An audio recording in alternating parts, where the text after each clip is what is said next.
Hi there, greetings and salutations. My name is Jake Query. That is Derek Schultz, who looks like he just left the boxing gym, and this is the incredibly creatively and appropriately named Query and Schultz program on the ISC Sports Network, proudly presented, by the way, by Bailey and Wood. Mm-hmm. Bailey and Wood right here. You look nice. Bailey and Wood, the best, of course, in mortgage lending, getting you the best rates, keeping your money right here in Central Indiana. More on them coming up over the course of the program. We also, Derek, should probably mention right off the top, and thank those who make it possible for us to do this each and every week. That includes Chateau Kitchens. That includes our friends at Hoagie and Hops and Chili Water Brewing. Love Heating and Air, of course, and IU Indy amongst those who make it possible for us to do this each and every week. So we appreciate absolutely. all of the sponsorship with that. What are you all dressed up for? What's that? You're all like dressed up for. You got your hair done and I don't have my hair done at all. collared shirt on. Yeah, I usually it's all like usually I kind of gel it up, but this time I just went to the side. It just seemed easier. Looks good.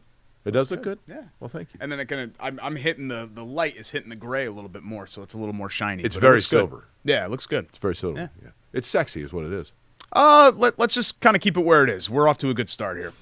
Let's keep it where it is. All right. Well, listen, we're off to a better start than the Colts were. Actually, I guess the Colts weren't necessarily off to a bad start per se. First in drive game was in great, Jacksonville. right? Yeah. First got drive off to was a good awesome. start, and then the bottom fell out. There's a lot to unpack from that game, but that's going to be the big topic of discussion today. College football is fun and exciting, especially locally. But let's begin, Derek, with the Colts and 10 straight now losing away from Indianapolis against Jacksonville. Yeah, because there was that tricky London game. That's right. Which might have been the worst loss of them all. Remember that? That was a really bad Jaguars team, and the Colts played terribly that afternoon. Were they at Wembley for that game? I think that's right. Yeah, okay. Yeah. It's hard, Jake. There are so many just maddening, frustrating, awful losses that they've had, and it's just really hard to kind of line up why it just keeps happening over and over again.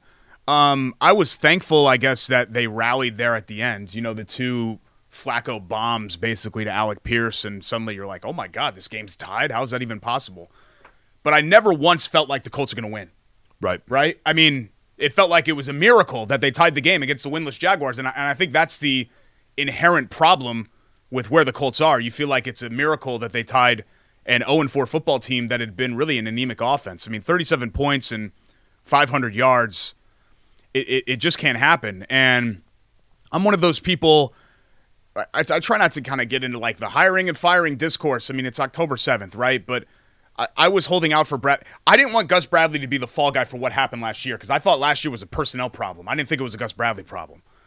But when you have that game on Sunday and you really just don't generate any pressure and you don't make any adjustments at all, and you just allow Trevor Lawrence, who, you know, we've talked about this, has had kind of a middling start to his career, right?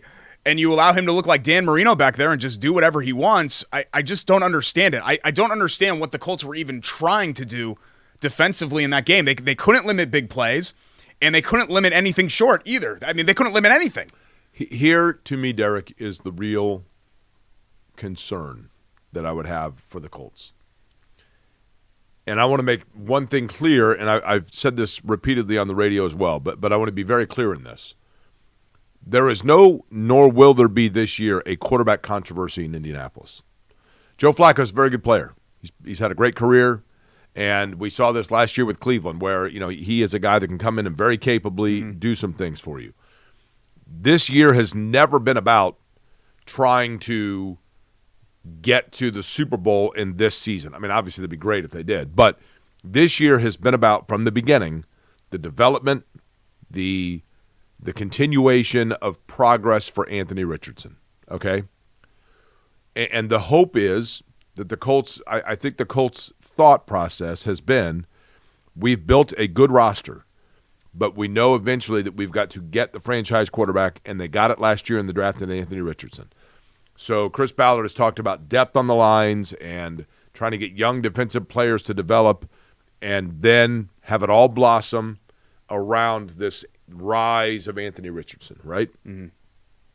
Joe Flacco on Sunday threw for 370-plus yards. He had 3 touchdowns. On one play when it broke down, he extended a drive by tucking the ball and running for a 25-yard gain. Joe Flacco on Sunday was what you hope for ceiling level Anthony Richardson. I mean, what you if Anthony Richardson becomes a guy that's throwing for 370, throwing bombs to Alec Pierce, tucking and running, getting first downs, that's exactly what they're hoping he becomes, right? Mm-hmm. And with that, it was not enough to beat the Jacksonville Jaguars, which means the rest of the roster, and in particular on the defensive side of the ball, is not very good.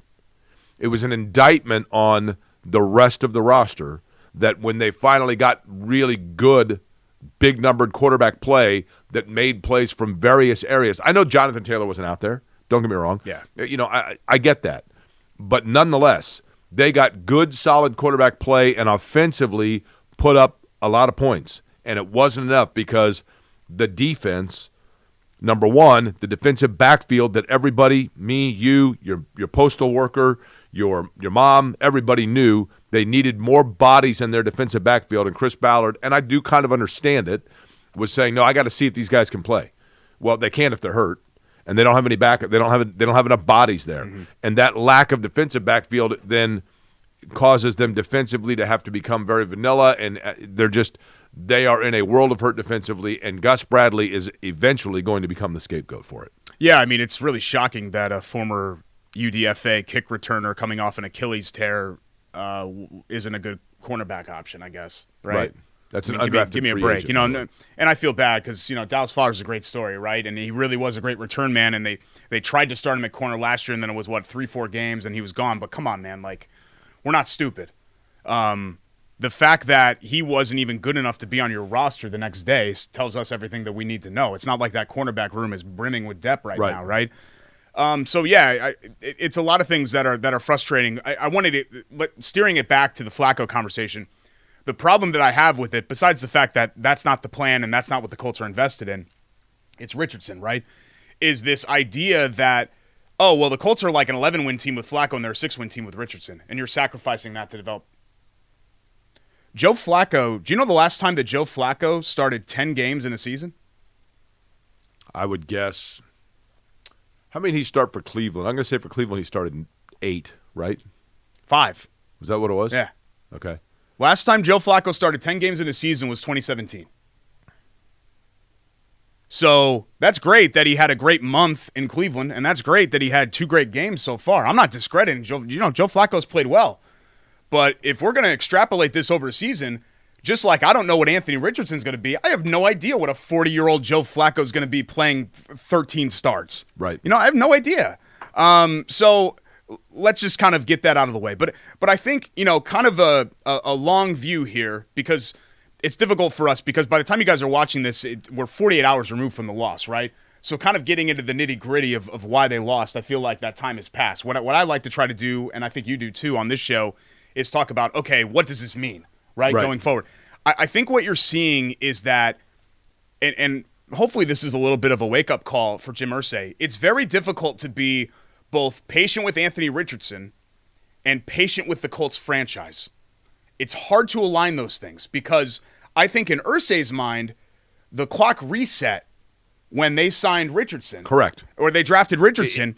Right? Certainly in Ballard's mind it did, right? It resets. So we've got 3 or 4 years to get this thing going. And Colts fans are thinking, whoa, buddy. It's been 10 years of this crap. Okay? Going back to 2015. It's been 10 years of this. Where this team has been, 7 wins, 8 wins, 9 wins, The problem with the Colts is that, not that they're bad, it's just they're not any good. And that's been the whole issue for 10 straight years. Right. Is that, outside, the River season was fun in 20.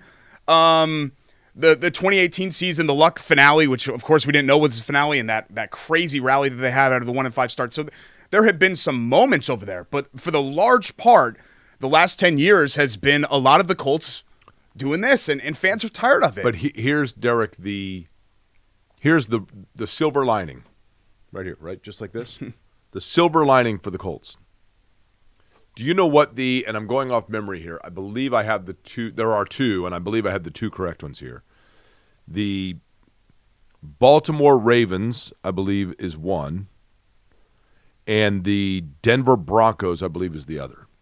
Do you know what those 2 franchises have in common? Both had Joe Flacco play for them? They are the only 2 franchises in the AFC that are over 500 but not leading their division. So in the wild card right now, yeah. the two front runners in the two cars sitting in the left lane in the wild card are 3 and 2. Yeah, the AFC sucks. Right. So you're in that vat of suck. Yeah. Right? It's not like teams are running away from Indianapolis. The teams that you expected to be postseason contenders, the New York Jets, the Miami Dolphins, the Cincinnati Bengals, obviously the Ravens, but Pittsburgh you would think is going to kind of come back down. Yeah, I don't think anybody's taking Pittsburgh The Los seriously. Angeles Chargers. These teams are all in the same situation as are the Colts. No, you're right. So it's not like people are running away from them. Problem is the schedule really starts to heat up. Once they go through Tennessee and then the bye, it gets real for them real quick. Yeah, but they really have to take care of business. This Tennessee game is a really big one. And then you have to beat Miami right now. Miami is the NFL's free space right now. Yeah, you're right. You got to get that game. You're at quarterback for them, right? Yeah, pretty much. So then you're at 4 and 3, but then after that, all hell breaks loose, right? Then the games start to get really tough. But I just think, I don't want to turn every win into they're back and every loss into they're doomed. I don't think the Colts are doomed. I actually think the offense has a lot of upside. You sound like you're about to cry or cough. Or do you need to cough? Just turn that No, way if you do. You've been sick, I know, right? Are you going to make me sick? Severe head cold is leaving me. So, see, I was fine until you said cough, and then it's like when you yawn, and then other people yawn. I was absolutely. See, I'd like to make a public service announcement here, if I may. My name is Jake Query. In 3 weeks, I'm going on vacation, a vacation that I've planned for a year, and that I look forward to all year. I've done all the proper things to prepare my body and myself for said vacation. If the small minion to my left gets me sick between now and then I have news for you that hell hath no fury like what you're going to see me unleashing and unloading. And if you think that the head cold that Derek just had is something that he's had to contend with, just you wait.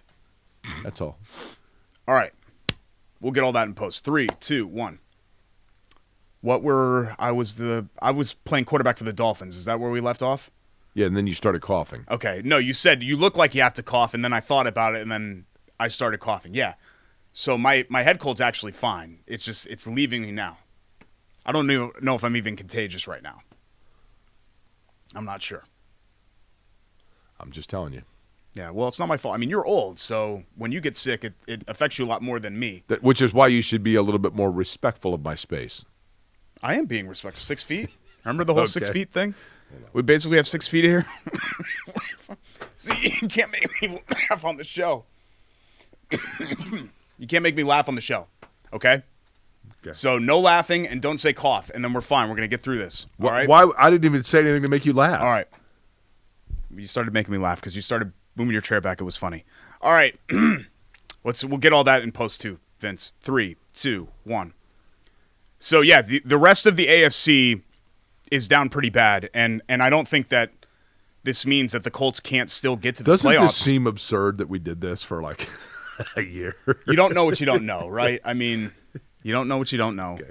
I'll tell you this. But I saw on Facebook, though, I'll tell you this. When I was wearing those regularly, like every indoor thing, I went in the grocery store, I put one on. I don't think I had a cold all year. I know, you're right. For whatever it's worth, it ended up working out that way. I think the offense has a lot of upside, Jake, especially when you get Jonathan Taylor back, who would have obviously made a significant difference in Sunday's loss to Jacksonville. I just worry that this defense might be too far gone. The secondary is not any good. I think that's a fair statement. And if the pass rush is going to be banged up, they've got all their chips in on that pass rush. So if those guys are going to be hurt, that's a big problem. That's the thing, right? The chicken and egg. The chicken and egg argument has always been which one more facilitates the other. Do you need a great shutdown corner level defensive backfield in order to get pass rush, or do you need pass rush in order to then help your corners?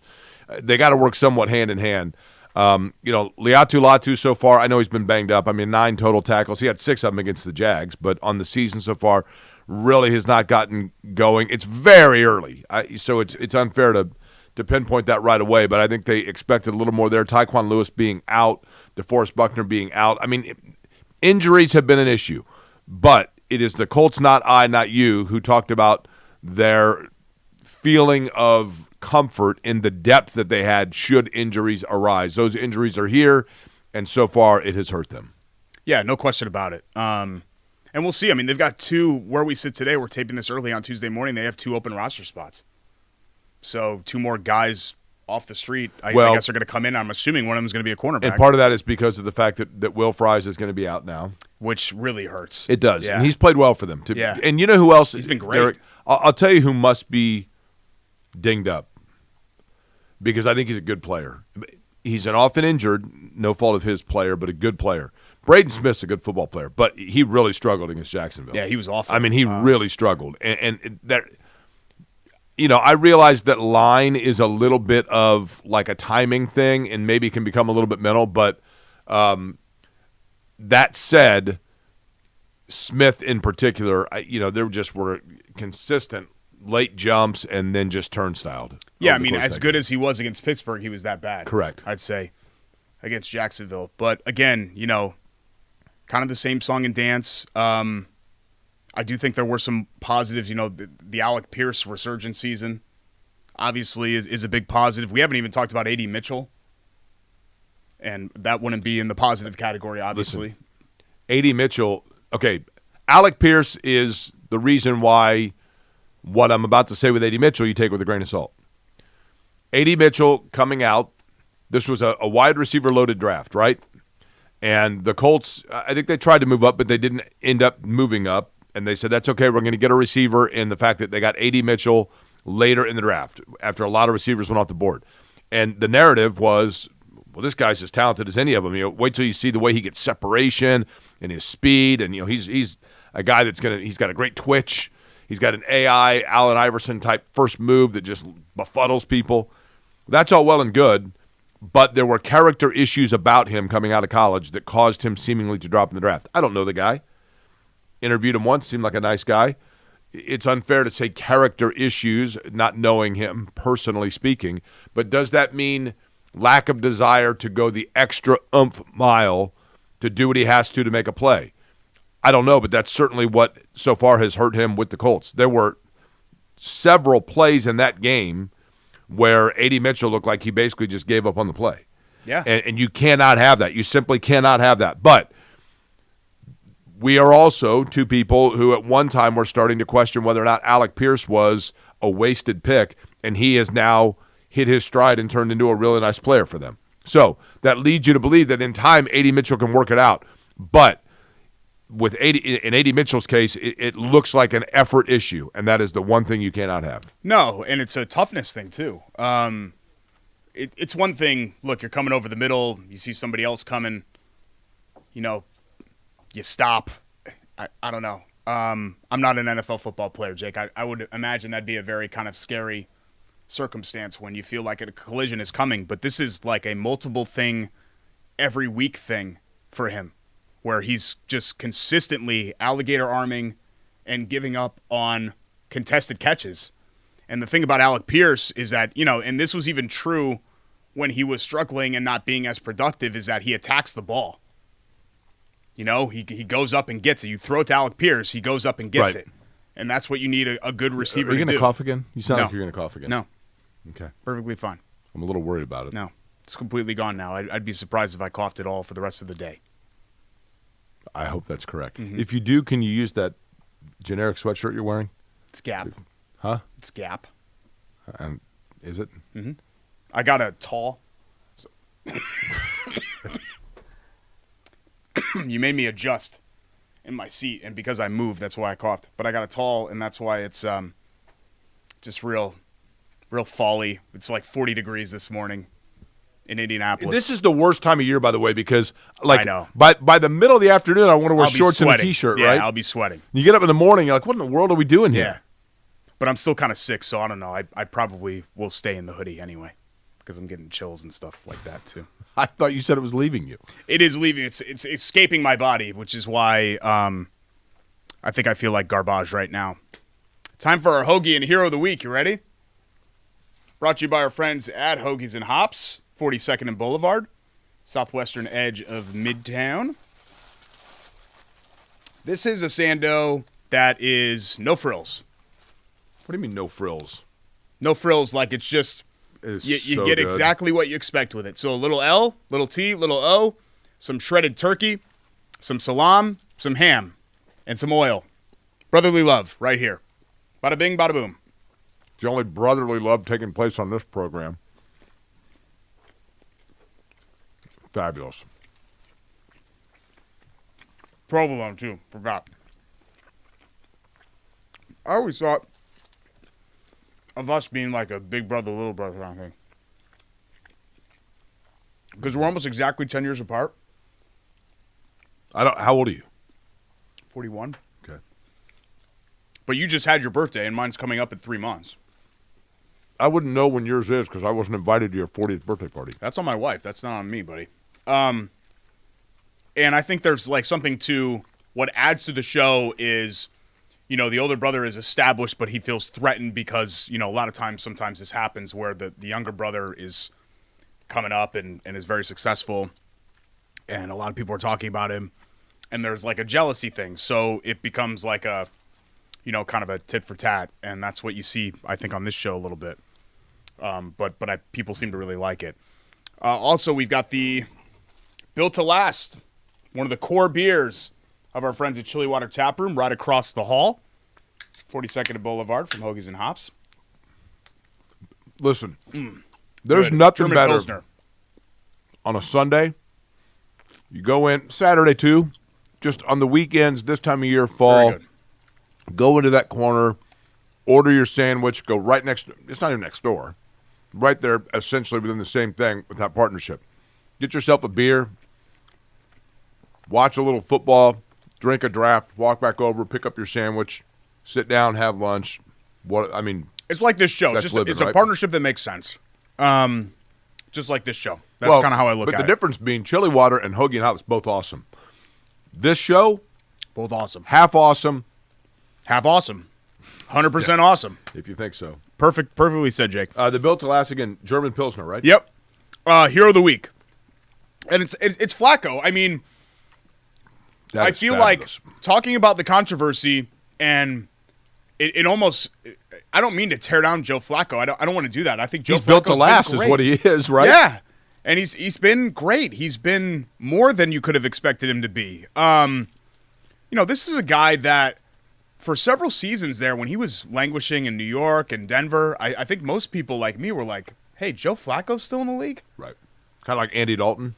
And now here he is as probably the NFL's, if he's not the NFL's best backup quarterback, the most respected, don't you think? Yeah.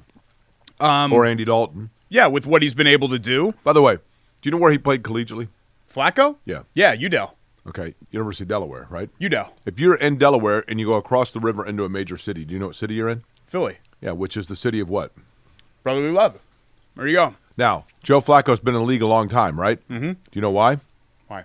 Because he's built to last, right? Nice. If Do you know the UDEL mascot? What's that? UDEL mascot? Yeah, the Blue Hens. Yeah. I'm an honorary Blue Hen, Derek. Are you really? Yeah. Yeah. During the 1993 NCAA tournament at the Dome, I went down to the Delaware student section. Two of the students that were there had road tripped all the way from Delaware to Indianapolis to see Delaware take on Louisville in the first round of the tournament. I said, where are you guys staying? They go, we just got here. We just road tripped. And I said, we were staying at my house. Took them to my parents' house. My mom made a big meal for them. It was great. Went to the game itself after the practice, and I forget that Rosell was the name of the president, came down and made me an honorary Blue Hen. Nice. But when Washington crossed the Delaware, right? Can you not burp during the middle of my story? I don't know what you're talking about. When Washington crossed the Delaware was basically frozen, right? Yeah. So you know what it was? It was chili water. Is there anything else you want me to tie into Hoagies and Hops, Well, there's chili water, Joe Flacco, Delaware, City of Brotherly Love? I mean, listen, This is a deep show cut, but you know who went to UDEL, right? Spencer Dunkley. No, somebody from the show, the lore of the show's history that involves me is a UDEL person. Wait a minute, hold on. I got two guesses here. Okay. Katie Koleski? No. But you're on the right track. Blondie girl? Blondie Gal. Blondie gal? Blondie Gal 1 was her AOL Instant Messenger name. Mm-hmm. I'm trying to remember what her real name was. I don't remember. We used to chat a lot, and then she was the UDEL, but she was from Stanford. And then on one of our spring breaks, we were supposed to meet up at the Motel Hi-Ho. the Motel Hi-Ho? Off That the sounds Merritt like, was Parkway. Chris Hansen there? Off the Was Chris Hansen there? off the I mean, what's going on with that? The Motel Hi-Ho. You showed up to meet up with Blondie Gal it's an 1, historic right? motel. Okay, I'm looking at that. The Motel Hi-Ho. Okay. Off the Merritt Parkway. How do we spell this? Motel Okay. Hi-Ho. Okay. Hi H. There's no way. H-I-H-O. Yeah, There's no way. I'm dead serious. Okay, hold on. Motel Hi-Ho. They had a huge sign. And this is in what town? Ooh, maybe Milford? I don't remember what town it was in. There's no way this is right. Oh, my God. Hi-Ho Motel, Fairfield, Connecticut. Fairfield, okay. Yeah, there really is a Hi-Ho Hotel. Okay, so you were supposed to meet up with her, and then what happened? I'm sorry. I'm trying to make it through. I know. I'm sorry. It's gross. I'm sorry. So I was waiting there in my 1989 Honda Accord, and no one seemed to be going into the Motel Hi-Ho. So I was there for a while, and then there was like a red Toyota Camry that pulled in. Is it the Hotel California? And there were What people check out, but they could never leave? Is that what it is? a couple of girls in it, in the red Toyota Camry. Mm-hmm. And I thought maybe I'm getting a twofer. Okay. No, I didn't really think that, obviously. Well, maybe not obviously, but I thought I saw one of them laughing, and then they kind of turned around and went out. So my theory has always been, they were like, can we actually get this guy to show up to the Motel Hi-Ho and look like a moron? And then they got me to show up, and they confirmed that I showed up, and then they went back home. Did you ever talk to her after that? No.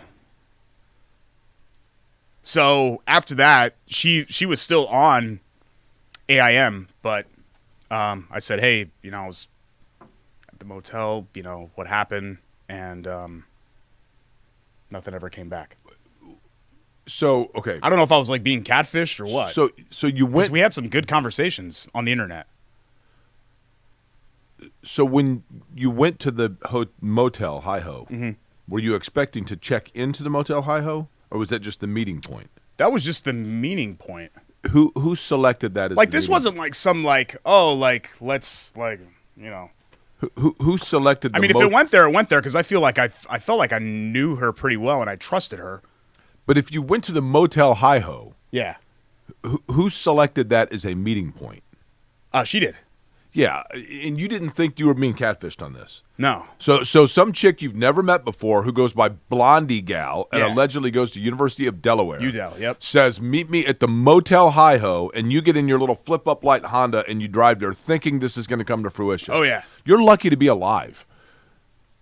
I was not thinking I was going to be murdered. Well, Do you not watch Dateline? I was 19. I used to keep a switchblade in the car. Yeah, okay. I grew up in suburban Connecticut, so you that's what you did. You carried that with you just in case there was ever a threat or anything like that. What All right, possible let's threat move on. is there in Trumbull, Connecticut? Joe Flacco, hero of the week. He deserves it. Check out our friends at Hoagies and Hops. Get the brotherly love. It is fabulous. Go to Chili Water Tap Room and get the Built to Last Pilsner. It's absolutely delicious. Don't go to the Hi-Ho Motel. Plenty more football, college football. We got to get to we actually have a little bit of baseball to talk. Baseball playoffs so far have been really good.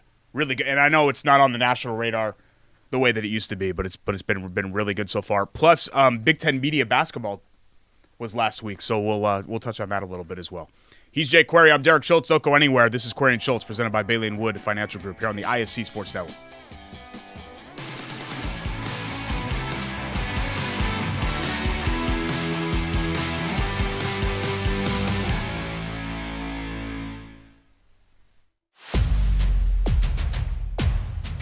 Hey, AC, which games are we going to tonight? You know we cover all sports in Central Indiana. Hop in. It's going to be a long night.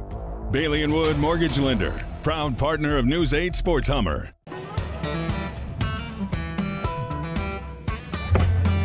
Hey, AC, Nice snap. mortgage is a snap. Duh. Bailey & Wood, a lending hand for Wish TV Sports.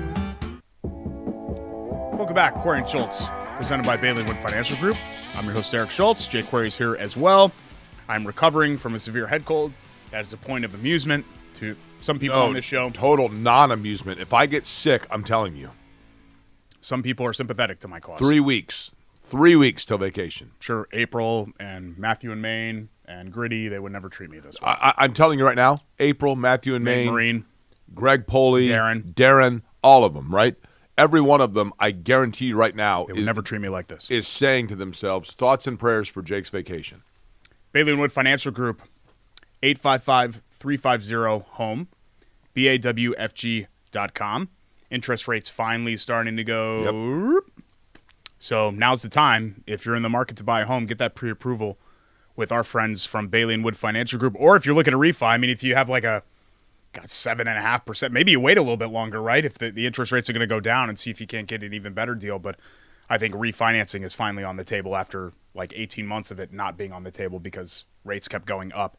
But anyway, 855-350-HOME, BAWFG.com, 5-star customer service with our friends at Bailey & Wood. Indiana just keeps, even when it doesn't feel like they played great, you look at the scoreboard and you're like, God, they hung 40 again? I know. And, I mean, offensively, they're so good right now. And again, I get it. The schedule has not been great. Like, Northwestern stinks. UCLA stinks. I don't think Maryland's any good. But to go through 3 Big Ten games and just bat, like no problem. They're the first team in college football this year to get bowl eligible. Yeah. Right? They have a bye week, so too does Nebraska, and then those two hook up in Bloomington. They would be 7-0 if they win that game, and I do think they're going to beat Nebraska. Then they have a challenge because I don't know much about Michigan State, but going on the road there. After that, at home. Okay, sorry, Washington. But Michigan State on the road is the one to me that's really intriguing, right? Either way, Indiana, Bill Benner said it best, picked 17th to finish in the Big Ten, and they are 18th in the country. They are getting out to leads on people and then just keeping their foot down. They're not making mistakes. They're not turning the ball over. Curtis Rourke has been fabulous in terms of his efficiency as a quarterback, his ball placement. They have the transfers. I think the big thing for them is they have transfers from James Madison that have come over.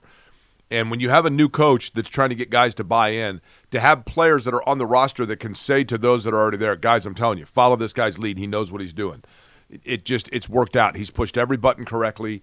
And there's no reason to think that they can't. Derek, it sounds crazy to say, they could stay within the top 12 playoff conversation, quite frankly, because of the league they're in. Till November. They got to hold serve, right? I mean, they got to hold serve, but it's been great. It's been fun to watch, and it's exciting, and they are now, like I said, sitting there at 18th with, there was all kinds of chaos, and it was an awesome Saturday for college football. Yeah. A separation Saturday. But the vast majority of that chaos took place within the top 10. So there wasn't a lot of movement directly in front of Indiana, except for maybe Louisville, which does impact another Indiana team in the fact that Notre Dame needs Louisville to win a lot of games.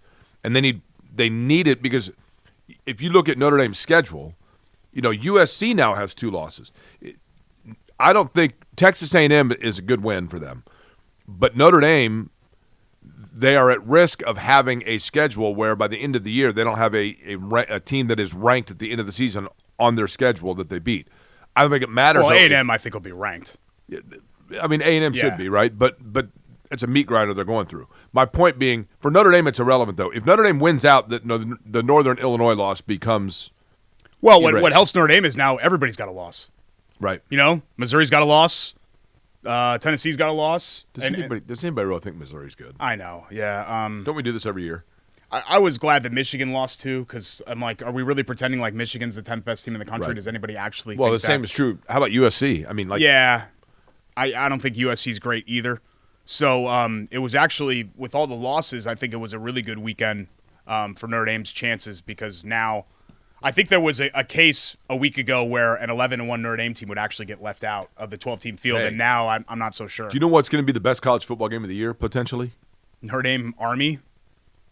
Army-Navy. Yeah. Army-Navy, both undefeated. Yeah. Mm-hmm. My buddy Michael Weir and I have talked forever about going to an Army-Navy game together. It's like a bucket list thing, right? And I've been lucky to be able to do a lot of things on my bucket list. And I'm like, I want to go. This year, I thought what a year. They're both, I mean, one of them is probably going to slip up between now and then. But as of right now, those tickets are going for $580 a piece. Do they still play in Philly? They're playing in Landover this year. Okay. I thought Crazy, that was usually right? a neutral game. That is a neutral game. Because isn't Landover where? Oh, I guess that's the Naval Academy's home field is Washington Annapolis. Stadium. That's right. Okay. I mean, it's 40 minutes away. So it's that FedEx Field or whatever Yeah. in Washington. Yeah. Yep. Okay. But at any rate, it takes us to the other subject, Derek, and I do know and understand and respect the fact that it might be a touchy one for you to touch on. But look, I'm going to the Purdue-Oregon game. I'm excited about it. I do love Ross-Ade. I love it at night. I like Purdue's uniforms. I mean, there's a lot about Purdue that I like. And I think Ryan Walters, I don't know him. By all account, he seems like a good guy, a good young family guy that when he was hired as the head football coach at Purdue by Mike Babinski, another guy, Mike Babinski, that I have a great deal of respect and like for. But it's unfair to say less than a third of the way through or a third of the way through a guy's second year that it's time to start taking a deep look. But I think for Purdue it is. Because you're talking about somebody that it's one thing if your team struggles. It's another if it struggles and then it's hard to find light at the end of the tunnel. And if you look at Purdue's, the number of players now that have announced that they're entering the transfer portal or have decommitted from Purdue for the future, and just the fact of the way Purdue is losing, they're not only offensively totally inefficient and unable to move the football, but they routinely shoot themselves in the foot. They routinely make mistakes that a well-coached football team just does not make. And they are finding their way out of games quickly and not even having – I mean, Wisconsin is a below-average Wisconsin team, and they absolutely eviscerated Purdue. And Purdue is not competitive. Ryan Walters, at this point, his team does not look ready for the task. They do not look well-coached.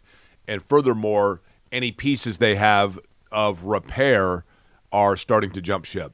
So you have to wonder what that means in terms of his future and at what point Purdue decides – to go ahead and eat the cost and make that change. It's unfortunate.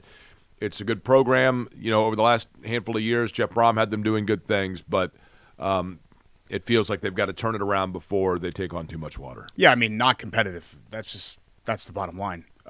This is probably a 7-5 Wisconsin team. Probably. And you lose that game by 46 points. Notre Dame is good. They're maybe going to go to the playoff and, win double-digit games, but Notre Dame's not known for their offense. And you give up 66 in that game. And it just follows the same script, Jake, where, the Nebraska game, the Oregon State game, the Wisconsin game, the first quarter and a half, they're kind of in it, and they've got these opportunities, and not only do they not take advantage of the opportunity, something catastrophic happens, right. Like a pick six or a fumbled snap on or a muffed punt, right? And then it just buries them, and they're just not good enough to recover from that at all. And it stinks because I think fans are watching it now and thinking, well, we just got out of this because Jeff Brom brought them back from the Darrell Hazel era, and now you have these losses that are reminiscent of the Darrell Hazel era, right? And you don't want to go backwards. The schedule is what it is. I think this was always going to be a tough draw for Purdue this year, but they're not competitive right now, and that's a big problem. Yeah, it is. It's unfortunate. And how about Butler, by the way? Butler's undefeated. Yeah. You see that? 6-0? Butler it's 5 or 6-0, yeah. Yeah, or 5-0, sorry. So good for Butler as well, by the way. Go Dogs. Time, by the way, for Love That Play, brought to you by the good guys at Love Heating and Air and gals. Love-HVAC.com is their website. 317-353-2141 is the telephone number for Love Heating and Air. Now is the time of year to make sure that furnace is up and running. You want to get that checked before it gets too cold outside. And Love is the perfect place to have that done because they're going to come in and they're going to be honest. If it's a small repair that's needed or just a clean, that's what they're going to say. They're not going to try to fleece you for a bigger job. That's one of the things about Love Heating and Air that we love. Their honesty, their integrity, their great product, knowledge of product, and 24-hour on-call maintenance.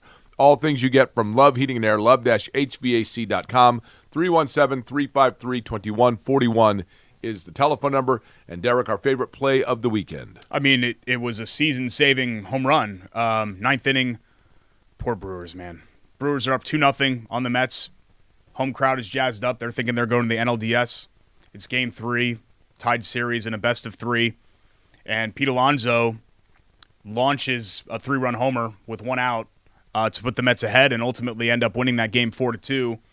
He's in a contract year, so he's stepping up to the plate, and you're thinking to yourself, oh, my God, this might be the last at-bat for Pete Alonso as a Met, and he has unquestionably his biggest moment as a Met, and also, I would argue, one of the biggest hits in Mets history. Essentially, it won a playoff series. Yeah. So I have so many people in my life, Greg Poley, who, there are some people in Indiana even that I know that are Mets fans. But I grew up with so many Mets fans because, in high school, those were like the Piazza. Did you get Mets games on TV? Oh, yeah. So that was like, when I was a little kid, it was like the later Darryl Strawberry, Gooden. Doc Gooden, those teams. Howard Johnson would have been, I guess, on the tail end of that. But then, in the late 90s, they had Piazza and Olerud and Ray Ordonez and Benny Agbayani. I mean, they were, Mike Hampton. They were really good. And you strike me as a Wally Backman kind of guy. Yeah. The little fella, I think. And them and the Yankees, interleague had started, and we'd get together and watch the Mets-Yankees games and the Clemens, Subway the Series. Clemens bat throw was against the Mets, wasn't it? Yeah. Because it was against Piazza. That's right. He shredded his bat. So that was a big thing, and I'm happy for them. I don't think I'd be ever able to bring myself to root for the Mets to actually win something of consequence. Like, if the Mets were ever in a World Series against somebody, I would, like, when they played the Royals, I rooted for the Royals. Is that mean of me? No. It's not that I don't love my friends. It's just that I don't want them to experience the joy that I've experienced, if that makes sense. I mean, does that make sense? No, that's unshockingly narcissistically selfish. No, Diabolical. But it's like showing up to work with a cough. No, don't get me wrong. I want them to enjoy their lives and experience joy and success in their lives. I just don't want them to enjoy their sports teams if I don't get to enjoy mine. What about your one buddy that was the Husky? Oh, God, I hate UConn. Yeah, I hate him. Mark McKeel. Yeah, I love Mark, and he's had a great life. But, no, I don't want him to experience joy ever again. He went to UConn, right? Yeah. Well, yeah, I mean, he was the Husky. You have to part of the requirements of being the Husky. Didn't he screw up all his photos? Yeah. He had a disposable camera in San Antonio in the 2004 Final Four, and all the pictures of, like, Ben Gordon and Emeka Okafor and people like that cutting down, you could see the paw fingers are blocking the lens because he had his paws on while he was taking pictures. Yeah. So didn't work out so well for him. Okay. But yeah. I think a lot of people, that makes it. If you grew Who's up, going to be the World Series? If you grew up, you're a Cubs fan, your buddy was a Cardinals fan. Or you're a it. Reds fan, your buddy was a Cubs fan. You don't want them to experience joy. Who's going to be in the World Series? I have no idea. If I had to pick it today, it'd be Padres Tigers. That's right, 84 rematch. Yeah. If I had to pick it today. But that could change. I'll go Padres Royals. See, I don't. I might be wrong here, but I think this is the thing about the baseball playoffs. It's so random, so anything can happen. Like that Royals team really is not very good. The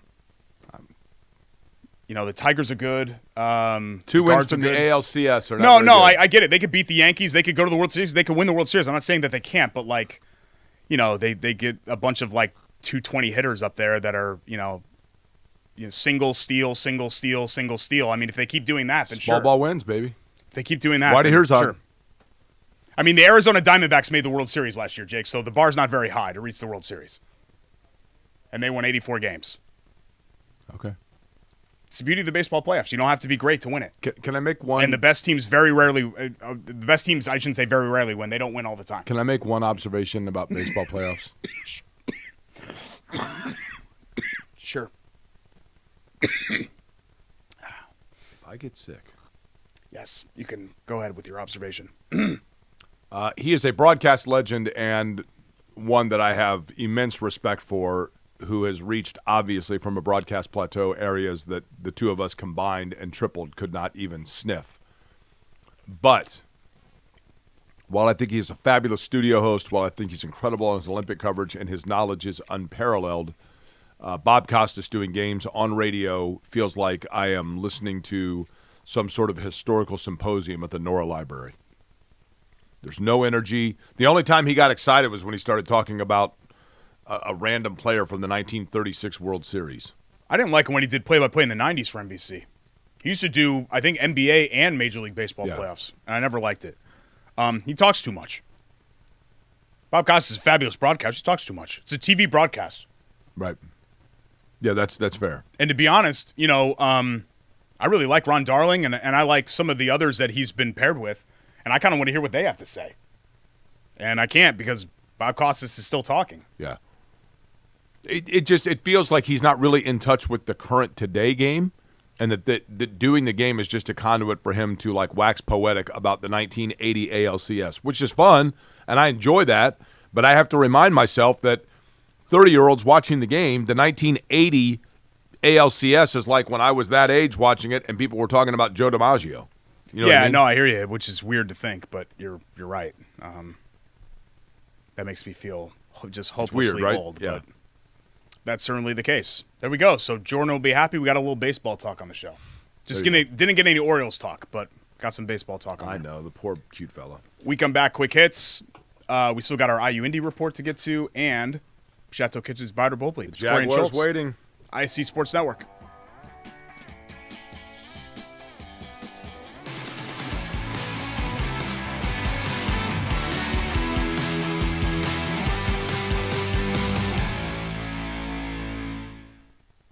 At Bailey and Wood,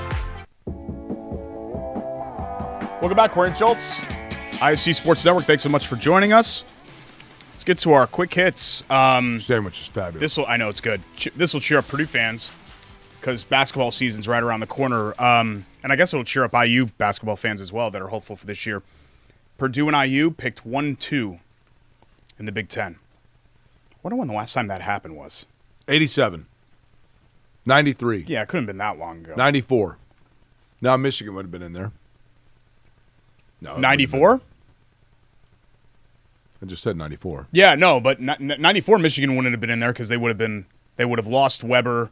Yeah, but they still had Rose, they still had Jimmy Jackson, or they still had Rose, they still had Ray Howard Jackson, would have still been there. Yeah, Jimmy they would have King. only lost Weber, I guess, Yeah, right? That's right.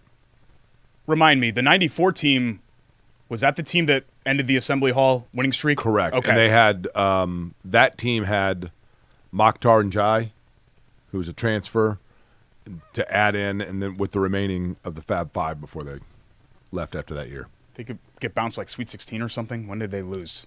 Michigan. That's probably right. Yeah. Because 94 IU lost to the BC Kirtley Correct. team, right? Sweet 16. Don't cough. Don't cough. Here we go. Why'd Here you we say go it? again. Howard Isley? Was he on that team? Yeah. I think it was Howard Isley and Bill Curley. They went that. You shouldn't have said anything. They upset North Carolina, and I remember getting excited because I was like, oh, great. 8-seeded or 9-seeded BC in the Sweet 16. And then, of course, they beat IU. If my vacation is in jeopardy, I'm sorry about the coughing. Apologies. I can't tell Boilers received 20 first-place votes. 6 other teams got at least one. I didn't cough. Sorry. That was some shaved onion from the brotherly love. I think it feels mostly open at the top. I think people lean back on what Purdue has been.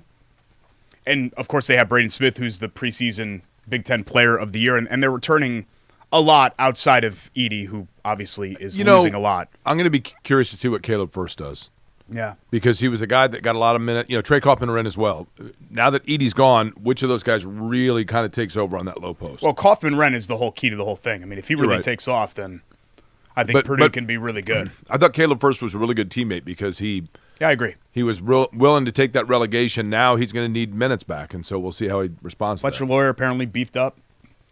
So we'll see. And then with IU, I mean, it's just about Miles Rice and Carlisle and all the transfers. Did you right? see, Derek, that Braylon Mullins?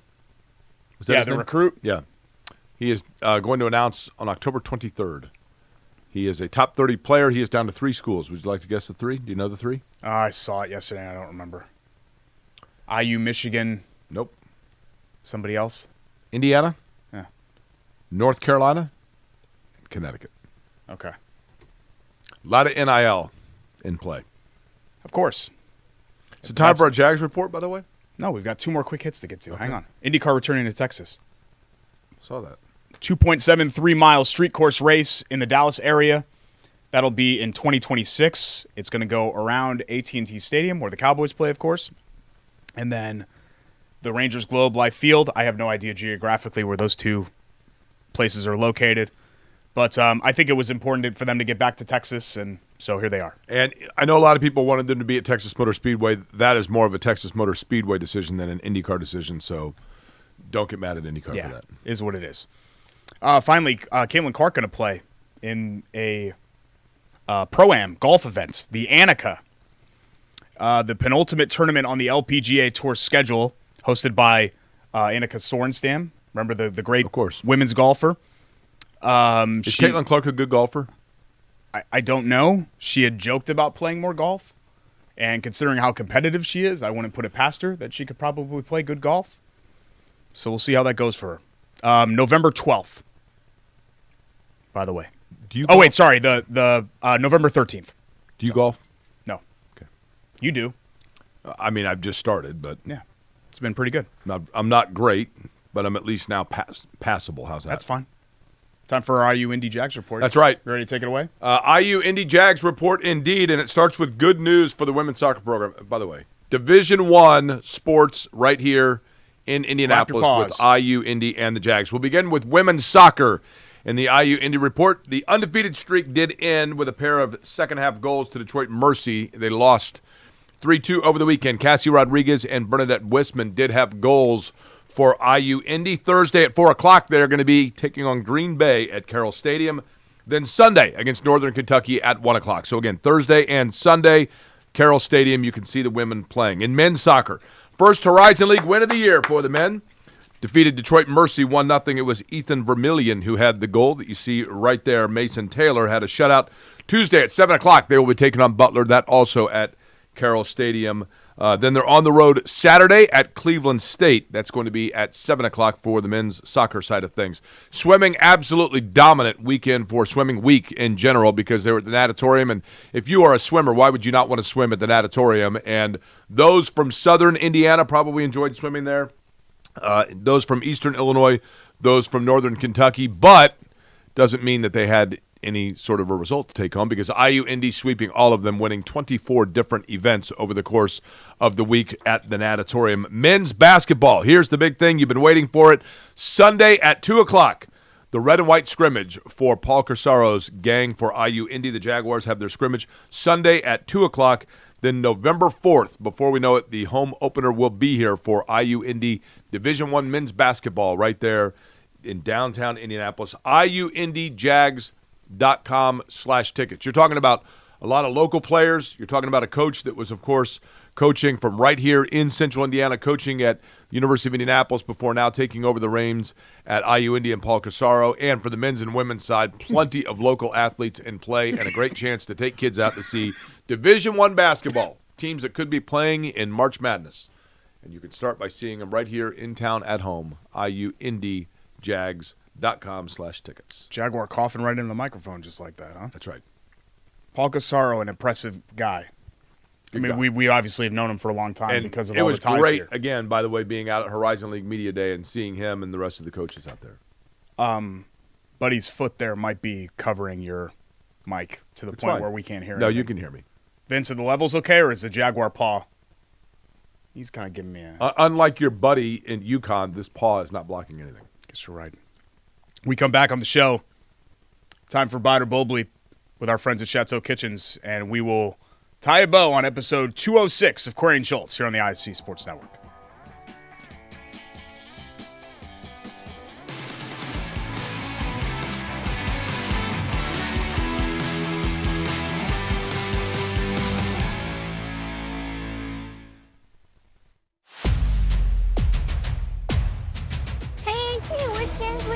Tonight. You know we cover all sports in Central Indiana. Hop in, it's going to be a long night. Bailey & Wood Mortgage Lender, proud partner of News 8 Sports Hummer.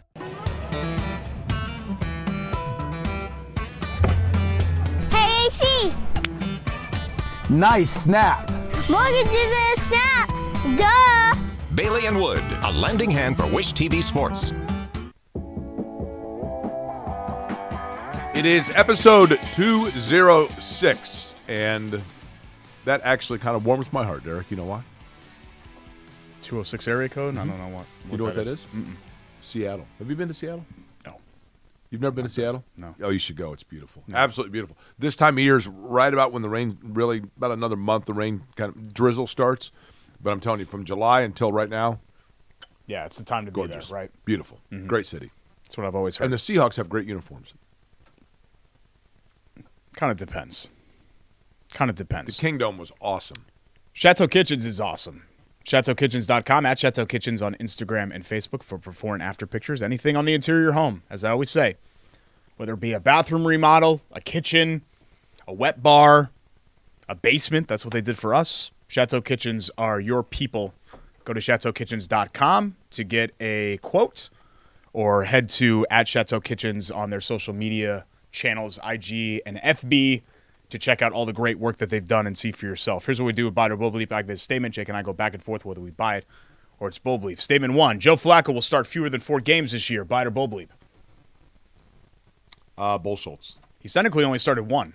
I know, but I'll bet you. I'll You bet he think goes. so? I'll bet he goes one more start this Yeah. Sunday, and then late in the year, especially. I'd say he gets 3 more. See, I think Richardson's back, and I'm basing this on nobody's told me this. I bet Richardson's back this week. I mean, that's entirely possible. Yeah. So yeah, I'll buy it. Okay. I think there might be a time where Flacco starts another game or comes in for another couple of games, but 4 games is a lot. It used to be a quarter of the season, and he's only started 1 so far technically. So I'll say Bull Bleep. Army or Navy will make the college football playoff. Buy it or Bull Okay, Bleep. that's good. They'd be the group of 5 spot. I'll buy it. Yeah, I mean, How cool would it be? who else are they fighting with at this point? It's basically whoever the American champion. Right. Right? Yeah, it'd be neat. It'd be neat, especially if one of them beat Notre Dame along the way. That'd be really cool. So, sure. I mean, right now, with where we're sitting today, if you're taking Army or Navy or the field, I'll take Army and Navy. Right. So, yeah, I guess I'll go ahead and buy that. Statement 3. I wish I had fall break as a kid. Buy it or Bull Bleep. Yeah. Well, I mean, what is it like now? People get 3 weeks off. Like they go to school for 6 weeks. And here's the other thing too. While I'm on my old man rant. Why is it now? I only know this because I have friends now whose kids are of college age. Like parents' weekend is like 2 weeks after school starts. Yeah. Literally, it's like they drop you off in the dorms. Like, okay, we'll see you in 10 days for parents' weekend. What? Yeah. Like, does I think nobody get a chance to acclimate at all? Parents' Day just kind of falls wherever it falls. Fall break has always been kind of strange to me. What I don't, and I guess I like being on the beach regardless. I really just don't understand. The concept of taking a beach vacation in the first week of October is just, it's foreign to me. I was just on a beach. Like, it's 80 degrees right now in Indianapolis. What do I need to be on a beach for? You know what I mean? I like to take a beach vacation in February.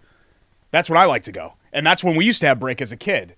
We had a February and an April break. And that's what I preferred over having a fall break. Okay, I've got a bite or Bull Schultz for you. Ready? Okay. Somebody who is 40, 30 seconds, go. Somebody who's 40 years old will this year see a World Series champion they have not seen in their lifetime. Bull Bleep. Okay. Chateau Kitchens, thank you.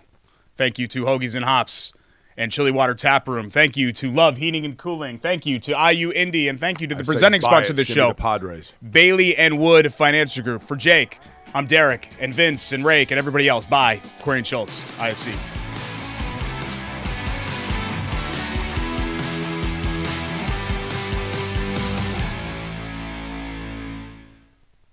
At Bailey and Wood, we